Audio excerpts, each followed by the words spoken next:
শুকনা মরিচ, হলুদ, লবণের পরিমাণ মতো। এখন দিয়ে দিব শুটকিগুলো।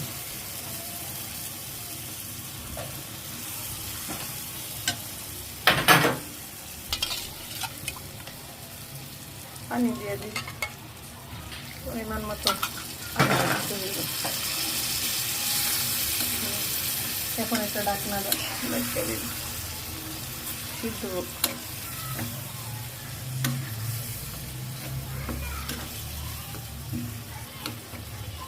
5 মিনিট পরে আবার একটা নাড়া দিব।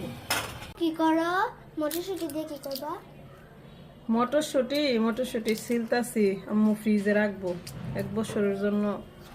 1 বছরের বুঝ রাখতাছি।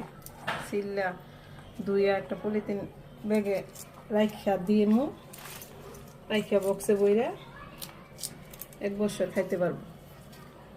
সিজন ছাড়া তো এগুলা বাজারে পাওয়া যাবে না, কমবো।